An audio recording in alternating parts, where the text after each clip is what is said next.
At 0352, destroyer Division 46, having closed the enemy to 3,000 yards, changes course to the left and fires 19 torpedoes. About 2 minutes later, 2 explosions are felt, and a single column of black smoke rose from the target group. Again, no flashes of explosions were noted. The division opened to 7,000 yards and changed course to the west to cross the enemy T from astern, and at 0358 opened fire. Spence's first salvo was seen to go over on the radar screen, but second and subsequent salvos appeared to land in the center of target. At 0401, Bridge reported 2 targets being hit and on fire. At 0403, Division 45 sighted this gunfire to port and shortly afterwards picked up Spence's report that she was engaging 2 targets. Division 45 was chasing a target that must have been making about 38 knots, but lost it by 0407 when it disappeared over the horizon.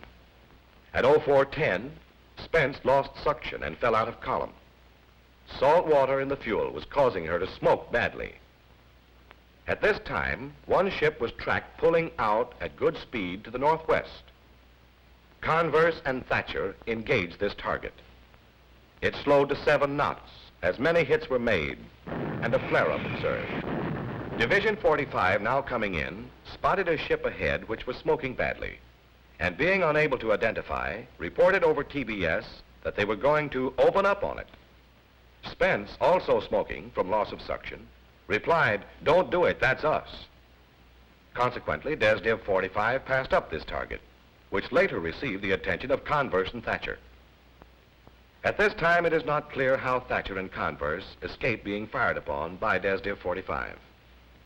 Converse and Thatcher engaged the smoking target, leaving it burning extensively, and in the opinion of the commanding officer of Converse, in a sinking condition. Perhaps both of these enemy ships sank. Neither one was sighted by our large airstrike, which covered this area a few hours later in daylight. When Spence sheered out of column, she steered a westerly course, during which time Division 45 was definitely trying to locate her. At 0438, Osborne made a contact on her port bow and tried for 3 minutes to identify. Then, deciding it was an enemy ship, Division 45 opened fire.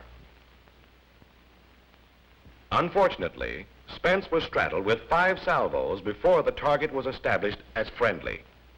This is another instance where a ship of Division 46 had no IFF.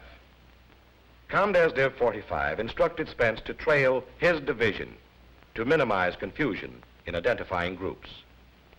A sound procedure. In the meantime, Spence had picked up a new target to the southeast. Cruiser Division 12, now on a westerly course, had been tracking this ship for some time and strongly suspected her of being enemy. At 0458, Montpelier fired an offset salvo across her bow and asked by TBS if the ship on that bearing was a friend. Receiving no reply, a salvo was delivered by the whole division. By a strange coincidence, Spence was on the same general bearing, but beyond the target. Spence reported immediately that she was being fired on. Apparently, the enemy ship was firing on Spence at the same time. Division 45 was chasing another fleeing target toward the northeast, while Spence was closing the target that had fired on her. At 0510, Spence identified it as enemy and opened fire, which fire was returned immediately. At 0515, Division 45 came to course 230 to assist when Spence reported her ammunition almost exhausted. At 0519, Division 45 commenced firing. The fire was accurate and effective. And a few moments later, the target was afire, the bow completely aflame, a condition which was soon corrected. Within 3 minutes, the bridge was demolished, and Division 45 closed to identify it definitely as a Fubuki-class destroyer.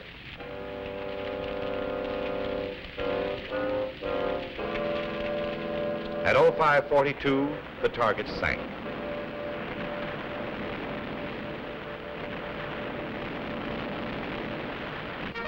The cruisers cross a heavy oil slick as day dawns, and all ships are recalled to rendezvous at Foote's position.